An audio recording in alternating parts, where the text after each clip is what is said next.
এই সরকার উল্টো নীতি গ্রহণ করেছে। গরিবদের কাছ থেকে, খুচরা ব্যবসায়ীদের কাছ থেকে সম্পদ গ্রহণ করে ধনীদের জন্য সেটা বরাদ্দ রেখেছে। মাননীয় স্পিকার, তিনি বলেছেন যে এনবিআর বাজেট প্রণয়নে যুক্ত থাকে, যে এনবিআর করারূপ করে, যে এনবিআর ভোট করে, সেই এনবিআর যে পরিমাণ দুর্নীতি করে সেটা যদি নেওয়া হয় তাহলে বাংলাদেশে বাজেটের দরকার হবে না।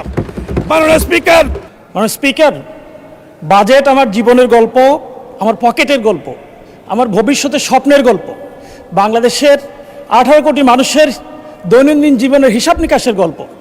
কিন্তু এবার মাননীয় অর্থমন্ত্রী যে বাজেট প্রকাশ করেছেন, প্রস্তাব করেছেন, এ বাজেট আসলে আশারে গল্প। মাননীয় স্পিকার, প্রায় 3.25 লক্ষ কোটি টাকা ঋণ নির্ভর যে বাজেট পেশ করা হয়েছে, সে বাজেট শুনে, ঋণের কথা শুনে আমাদের বিরোধী দলীয় অনেক সংসদ সদস্য উষ্মা প্রকাশ করেছেন, আশ্চর্য হয়েছেন। আমি কিন্তু একটু আশ্চর্য হইনি, কারণ যারা নিজেরা ঋণ নির্ভর, ঋণগ্রস্ত, ঋণ খেলাপি, তারা ঋণ নির্ভর বাজেট দিবে, এটাই তো স্বাভাবিক। মাননীয় স্পিকার, এ বাজেট পেশ করার আগেই বাংলাদেশে গত 4 মাসে এই সরকার এসে প্রায় অধিকাংশ পণ্যের মূল্য বৃদ্ধি করেছে। এ বাজেট পেশ করার আগেই 14টি ভোগ্য পণ্য সহ প্রায় বড় বড় যে পণ্যগুলো মানুষ নিত্যদিন ব্যবহার করে সেগুলোর মূল্য বৃদ্ধি পেয়েছে।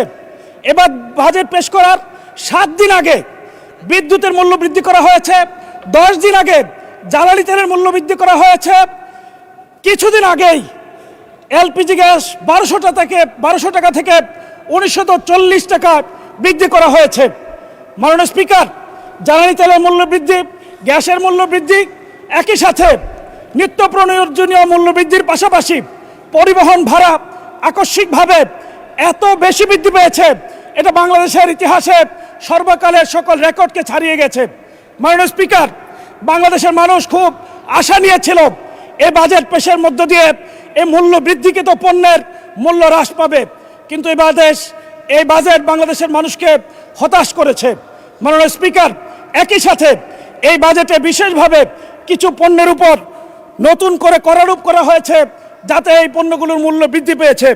এমএস রড ও কাঁচামালের উৎপাদনে কর এবং ভ্যাট হিসেবে 10% নতুন কর বৃদ্ধি করা হয়েছে, যাতে রডের মূল্য বৃদ্ধি পেয়েছে, ইস্পাত এবং টিনজাত পণ্যের মূল্য বৃদ্ধি পেয়েছে।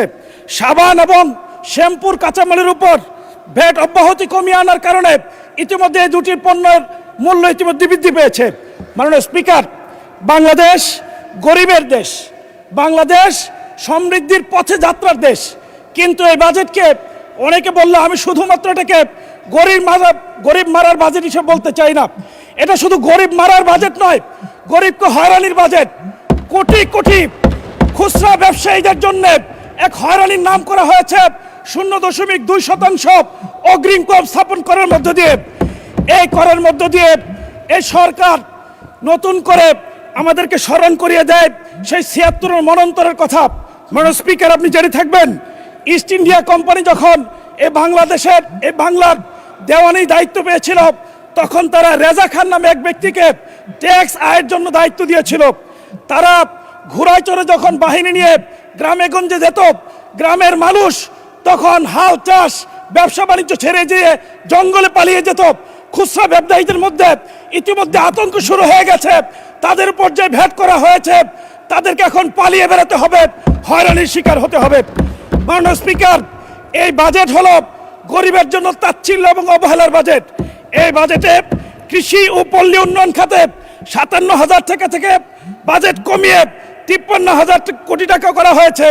স্থানীয় সরকার এবং পল্লী উন্নয়ন খাতে গত বছর বরাদ্দ ছিল 5.9%, এবছর বরাদ্দ রাখা হয়েছে 4.6%, যা গত বছরের তুলনায় 1.3% কম। কৃষি খাতে ভর্তুকি কমানো হয়েছে, গত বছর ছিল 2.2%, এবছর করা হয়েছে 1.8%। মাননীয় স্পিকার, বার্ষিক উন্নয়ন কর্মসূচিতে কৃষি খাতে বরাদ্দ উন্নয়ন কমানো হয়েছে, গত অর্থ বছরে ছিল 8.9%, চলতি অর্থ বছরে করা হয়েছে 6.21%। মাননীয় স্পিকার, গ্রামীণ উন্নয়ন রক্ষণাবেক্ষণ খাতে বরাদ্দ রাখা হয়েছে মাত্র 400 কোটি টাকা। মাননীয় স্পিকার, ইসলামের বিধান হলো তুখাযু মিন আগনিয়াহিম ফাতুরাদ্দু ফি ফুকারাহিম, গরিবদের জন্য ধনীদের কাছ থেকে সম্পদ সংগ্রহ করা এবং গরিবের মাঝে সেটা বিলিয়ে দাও। এই সরকার উল্টো নীতি গ্রহণ করেছে, গরিবদের কাছ থেকে খুচরা ব্যবসায়ীদের কাছ থেকে সম্পদ গ্রহণ করে ধনীদের জন্য সেটা বরাদ্দ রেখেছে। মাননীয় স্পিকার, এই সরকার অতীতের পথে হাঁটা শুরু করেছে। এই সরকার এই বাজেটে দুর্নীতিকে প্রমোট করেছে। দুর্নীতি দমন কমিশনে গত বছর বরাদ্দ ছিল 203 কোটি টাকা, এবার বরাদ্দ রাখা হয়েছে মাত্র 197 কোটি টাকা। 6 কোটি টাকা কম বরাদ্দ দিয়ে দুর্নীতিকে প্রমোট করেছে। মাননীয় স্পিকার, এই সরকার ক্ষমতায় আসার সাথে সাথে দুর্নীতি দমন কমিশনকে অচল করে দেওয়া হয়েছে। এই সরকার আসার কিছুদিনের মধ্যেই দুর্নীতি দমন কমিশনের চেয়ারম্যান সহ সকল সদস্য পদত্যাগ করেছে। এখন পর্যন্ত তারা দুর্নীতি দমন পুনর্গঠন করেনি, যার ফলশ্রুতিতে মেগা প্রকল্পের মাধ্যমে মেগা দুর্নীতি শুরু হয়েছে। মাননীয় স্পিকার, স্কুল ফিডিং প্রোগ্রাম থেকে এক সপ্তাহে ডিম, রুটি, কলা বাবদ প্রতি সপ্তাহে 17 কোটি টাকা লুটপাট করা হচ্ছে। মাননীয় স্পিকার, খাল খনন কর্মসূচিতে প্রতিদিন পত্রিকায় নতুন নতুন দুর্নীতির খবর আসছে। মাননীয় স্পিকার, দুর্নীতির নতুন রুল মডেল হয়েছে। এখন ক্যালকুলেটরে হিসাব করে 10 থেকে 15% পর্যন্ত ঘুষ দেওয়া হচ্ছে। মাননীয় স্পিকার, দুর্নীতিকে প্রমোট করার জন্য সারোয়ার আলমের মতো সৎ, শিক্ষিত, সদরপি এই বাংলাদেশের একজন ক্লিন ইমেজের ডিসিকে সিলেট থেকে প্রত্যাহার করা হয়েছে। মাননীয় স্পিকার, নতুন করে এনবিআর থেকে মতিউরের মতো আনোয়ার খুঁজে পাওয়া যাচ্ছে।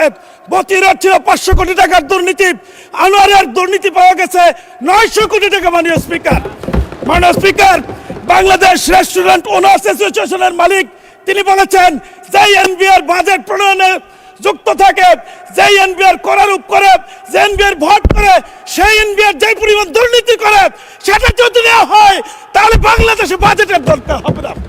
মাননীয় স্পিকার,